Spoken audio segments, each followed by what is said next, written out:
Welcome back. We continue my exclusive interview with the president after the most consequential week of his presidency. A week that also saw a major upset in the upcoming mayor's race in New York City, where President Trump built his business empire before heading to Washington. As self-described socialist, Zohran Mamdani won the Democrat nomination. What did you make of the New York Democrat primary? Mamdani. He's a communist. I think it's very bad for New York. I don't know that he's going to get in. It's inconceivable that but he's a communist, and he's a pure communist. I think he admits it, but I can't imagine it. But let's say this. If he does get in, I'm going to be president, and he's going to have to do the right thing, or they're not getting any money. He's got to do the right thing. It's shocking that I would have assumed that I used to say we will never have a socialist in this country. No, but we'll have a communist. I mean, he's a communist and going to be mayor of New York. So I was very surprised when I said, I never heard of him. I don't know who he is. Well, he said he's going to fight ICE. He's not going to allow ICE to... He'll be very unsuccessful. And he said if Benjamin Netanyahu comes to New York, he's going to have him arrested. Oh, he's a radical left lunatic. Who would you be poised to support in New York? I know that you live... I don't want to say that because... I have a lot of people, a lot of friends, and I have everybody, so I don't want to get into that. I can tell you this, whoever's mayor of New York is going to have to behave themselves, or the federal government is coming down very tough on them financially. You said you're stopping all trade discussions with Canada? Until such time as they drop certain taxes, yeah. The digital People don't realize Canada is very nasty to deal with. They've charged our farmers up to 400%, almost 400% on certain products and certain, things while farmers want to send it, they have to pay 200, 300, 400%. People don't know that.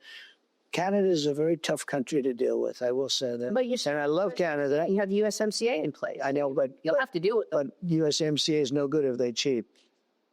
What does that mean? Well, there's been things going on that we don't like, and things going on where they took advantage. And hopefully we'll be fine with Canada. I love Canada.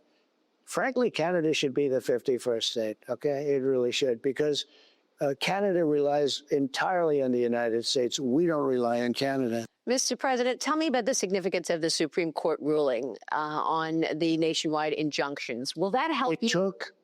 It took the court system out of the presidency to a large extent. The courts were almost like being the president, and you can't have it. It was such a big decision. This is one of the biggest decisions where you would have a local federal judge who was radical left determining the policy for the whole nation, and now they can't do that anymore. They can go locally, but they can't go all over. A judge from Massachusetts can't make the policy for Oklahoma and other places throughout the nation. So this was a massive decision. Mr. President, have you spoken to Elon Musk? What happened there? I think he's a wonderful guy. I haven't spoken to him much, but I think Elon is a wonderful guy, and I know he's going to do well always. He's a smart guy, and he actually went and campaigned with me, and this and that. But he got a little bit upset, and that wasn't appropriate. Why did he get upset? He just wasn't getting what he wanted? Look, the electric vehicle mandate, the EV mandate is a tough thing for him, I would think. I don't want everybody to have an electric car. I campaigned on, you have choice. If you want a gasoline powered, if you want a hybrid, I love the electric car. I love his cars. I think he's fantastic. But not everybody should have that, and not everybody wants that.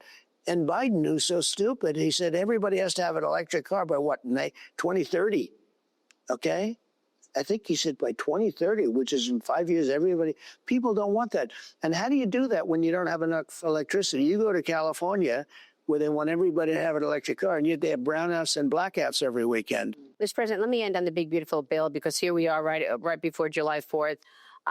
Can you identify anything that you think are big numbers that you could actually cut out so that you could placate or, have Ron Johnson and the other senators who are upset about the price feel better about it? We're cutting 1.7, we're cutting, 1.7 trillion.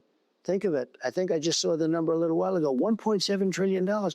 But we can grow our country so much more than that. And we're not going to have to do.